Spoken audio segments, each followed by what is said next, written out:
मेरे हर वीडियोस में बस एक ही बात सबसे सबसे ज्यादा इम्पोर्टेंट है। अपने भीतर झांकना। आज की इस वीडियो का टॉपिक तो ये है कि बड़ी खुशी का कभी भी इंतजार मत करो। लेकिन हर चीज को मैं अपने भीतर से रिलेट करती हूँ। कोई भी चीज बाहर वो तो सिर्फ दृश्य मात्र है, किंतु महसूस हम करते हैं। जो भी हम रिएक्ट करते हैं वो अपने भीतर के इमोशन को बाहर निकालते हैं। जो भी हम अपने भीतर विचार रखते हैं वैसे ही हम दुनिया को देखते हैं। दो तरीके के व्यक्ति हैं। एक ऐसा व्यक्ति है जिसका सपना है एक ब्रांड बनाना। एक ऐसा व्यक्ति है जिसका सपना है गृहस्थी बसाना। दोनों के अपने अपने सपने हैं। अभी होता क्या है, देखिए, दोनों ने अपनी चीजें चुन ली है कि मुझे बस ब्रांड ही बनानी है, और दूसरा कहता है मुझे बस शादी ही करनी कैसे भी करके। अब जैसा हमारे भीतर विचार होता है, हमारी दृष्टि वैसी बन जाती है। हम कहीं पर भी जाते हैं तो हमारा दिमाग उसी एक चीज को ढूंढता है। जिसको शादी करनी है, अब उसकी नजर सिर्फ लड़कियों पर रहती है कि कैसे भी करके बस शादी हो जाए, कोई तो मिल जाए, किसको फंसा लूं, इससे बात कर लूं, उससे बात कर लूं, इससे ना बात बने तो उससे कर लूं। उसका मोटिव वही रहेगा जो पहला वाला, कि उसे एक ब्रांड बनानी है।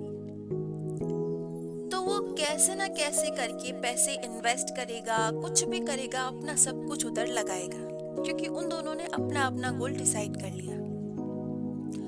अब सबसे बड़ी कमी क्या है कि वो दोनों ही, उन्होंने जो गोल डिसाइड किए हैं, अब उनको बस वो चीज चाहिए, मतलब चाहिए।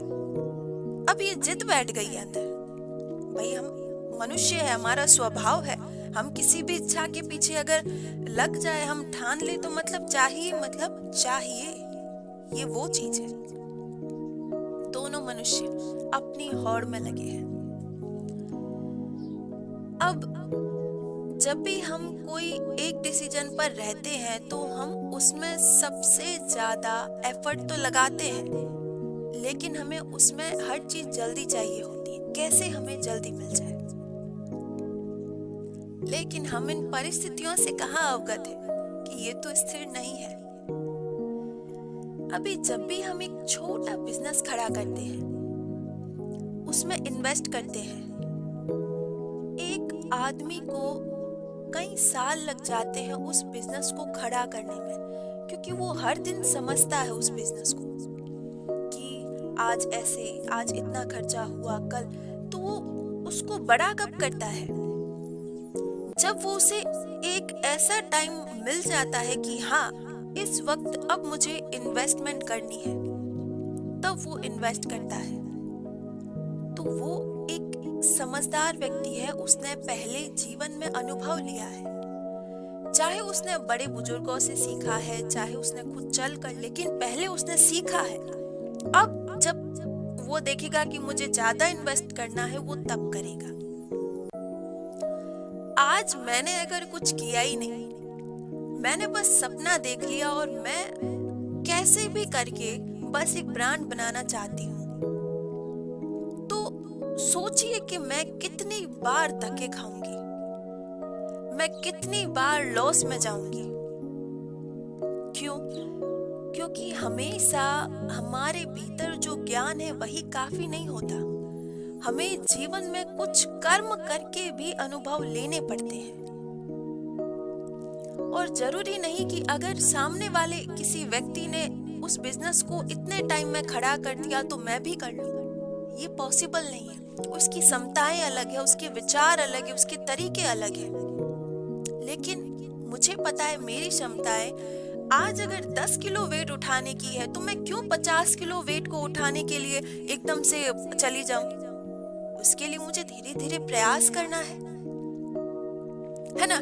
मैं पहले 10 उठाऊंगी, फिर 15, फिर 20।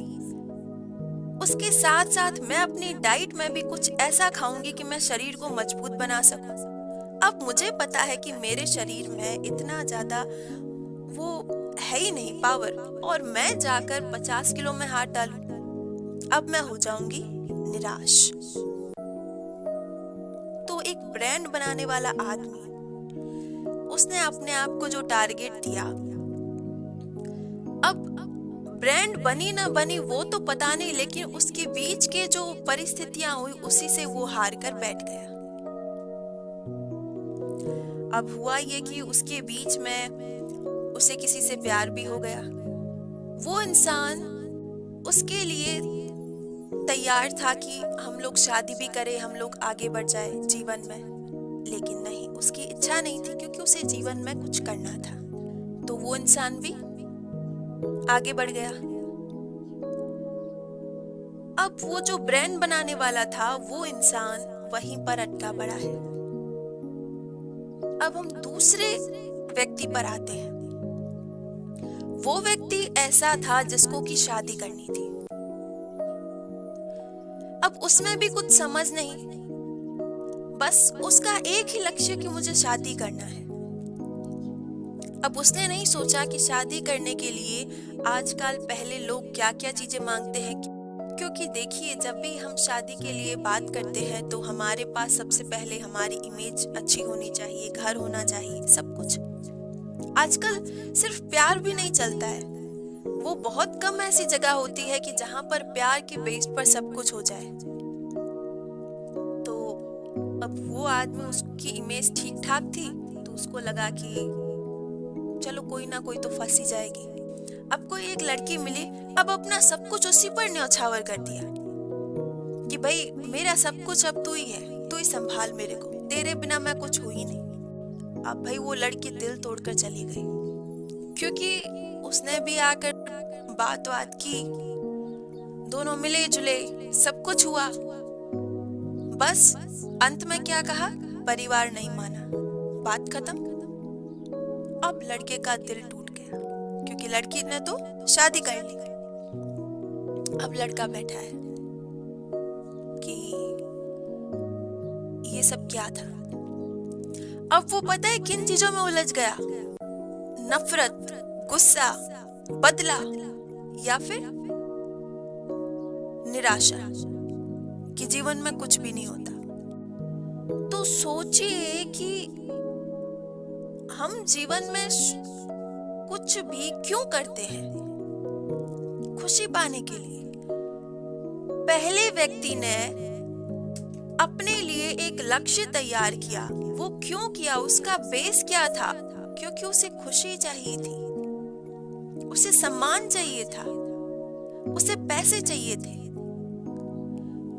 दूसरा व्यक्ति वो शादी क्यों करना चाहता था, क्योंकि उसे भी खुशी चाहिए थी उस लड़की से, और इस व्यक्ति को उस पद से। तो वो जो दूसरा वाला व्यक्ति था, उसके जीवन में एक ऐसा माध्यम भी था कि जब वो किसी लड़की की तलाश में था, तब वो अपने करियर पर फोकस कर सकता था, लेकिन उसने करियर पर फोकस करने के बजाय सिर्फ एक चुनाव किया, लड़की। लेकिन यहाँ पर एक ऐसा व्यक्ति था जो सिर्फ करियर पर फोकस कर रहा था, बिना ये जाने कि उसका गोल कैसा है, उसको उसमें कितना समय लगेगा, और उसके बीच में उसे अगर कोई एक अच्छा और ईमानदार इंसान मिला जो शायद उसे और ज्यादा आगे भी ले जा सकता था, तो उसने क्या किया, उसको इतना भाव नहीं दिया।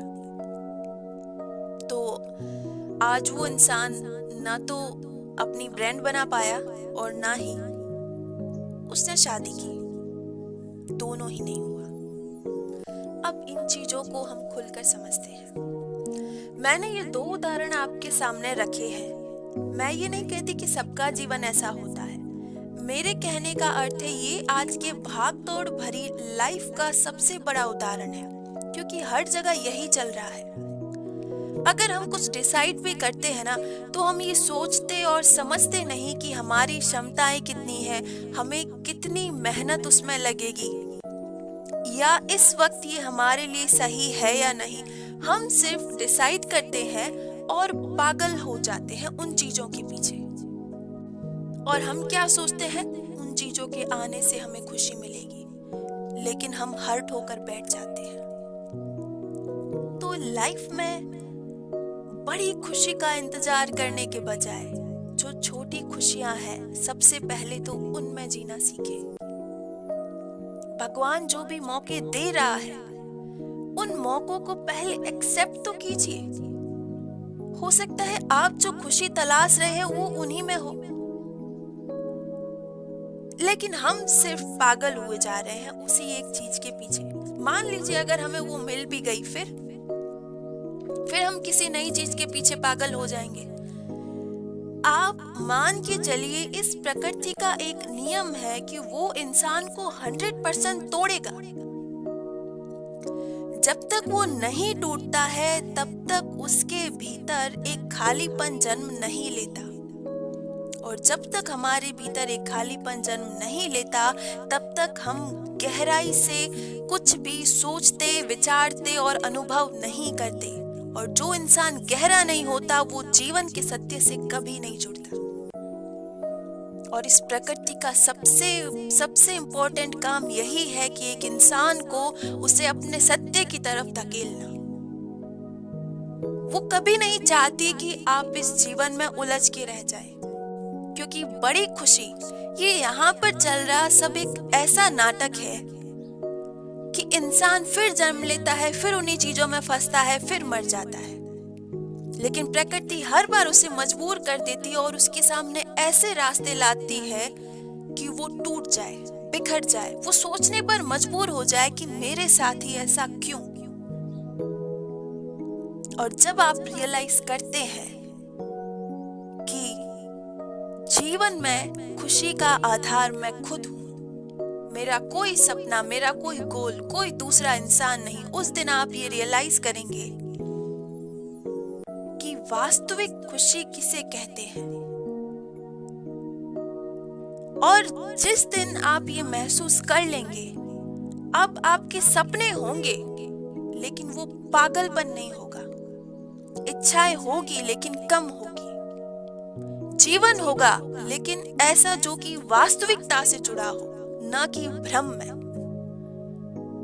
तो बदलाव उसी वक्त से आना शुरू हो जाएंगे।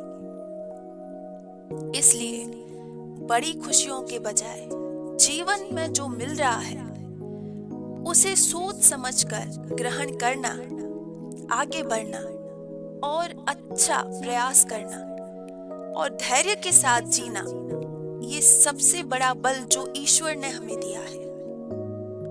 अब हम अपने जीवन को किस दिशा में ले जाते हैं, ये बहुत हद तक हमारा स्वभाव और हमारा डिसीजन तय करता है। इसलिए बड़ी खुशी से ज्यादा जो छोटे छोटे पल है, उन्हें भी एंजॉय कीजिए, क्योंकि जीवन कितना है ये हम नहीं जानते। धन्यवाद।